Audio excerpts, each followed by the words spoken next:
is something else? I think so. I know what you're talking about. Yeah.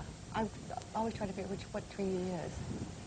Ladies, you, between the three of you, probably enjoy a perspective on everything we've done as a company and the phenomenon that the product that Walt started has become in the world that no one else in the world has. Could you just tell us, maybe starting with you, from your point of view, how it feels to sit where you're sitting today, having been part of this from the very first idea, from the very first inkling? Quite wonderful. It's a wonderful thing to see all of this, and each time we come back, there's more. You know, it's just beautiful. Now it couldn't be any better. I don't know how. I thought that when they did the Empress Lily, I told Dick, "You can't do anything better than this," and they did. See, here it is. I think it's just beautiful. Every place we look, every little thing is just, even this surrounding here, is just so beautiful. That and this. Could you go back and tell us, maybe compare your feelings about Epcot Center, for instance, with what it felt like opening day at Disneyland? At Disneyland? That was really something. It was a beautiful thing and a big adventure for Walt and for all of us. And it was almost a dust hole on the opening day. But it was wonderful. It was the start of it, and everything went wrong. All of the equipment wasn't working, and it was really pretty bad. Walt stayed out overnight. I was home, and I heard all these things that were happening out there, you know. But it turned out to be a beautiful place, too. Do you have any remembrance of that time in 1955? Just the reviews of Disney's Folly. Some brilliant critic. We run into those. Yeah. Well, how about Epcot Center? I know it must have been a daily part of your life for the last 15 or 20 years. Knowing it from the inside out, is the reality what you would have wanted to see? I don't really know it that well. I never did it, and it was just mind-boggling. Well, the concept, and then a year ago, was it, down here flying around in a helicopter, or a year and a half ago? 2 years ago. 2 years ago. Oh, yeah. And I remember Mother talking about how Dad would come back from the side of Disneyland and say, "Boy, we're really moving dirt around." And when I saw those big machines moving dirt around here, I knew what he meant. Mm-hmm. And there's an excitement of just about seeing that recontouring of a piece of land. He loved to move dirt. It's impolite to ask a lady, and I won't, but I was born in 1954. In fact, I was born 1 year, 1 month, and 1 day before Disneyland was born. And when you're my age, you grew up with Walt Disney as a hero. Mm-hmm. That perspective makes it different for us folks that are coming up, the next generation, that are, with any luck, going to inherit the responsibility for all of this. Can you tell us anything that might be a piece of advice that maybe we ought to know, that since we didn't have Walt here to lead us personally, that you could pass on to us? I think you're doing very well. I don't think I could give you any advice. I don't know how the organization is carried on like it has. I think it's just beautiful. I don't think we could give you any advice on that. Here's the loaded question, and I've done this to everybody in the company that we've interviewed in the last 2 months, but just so you don't ask me my age. I promise. I promise. We'll take you one at a time, maybe, on this one. And the question is, from each of your points of view, you, your father, you, your husband, and you, your grandfather, would he have liked this? He would have loved it. He would have loved it, and we think of that all the time, that he's missed the whole thing, even the opening. He wasn't here, you know. So he's missed the whole thing, and it's so grand. He'd be very happy. You've made a lot about, well, not a lot, but that is not the original concept of what Epcot meant. And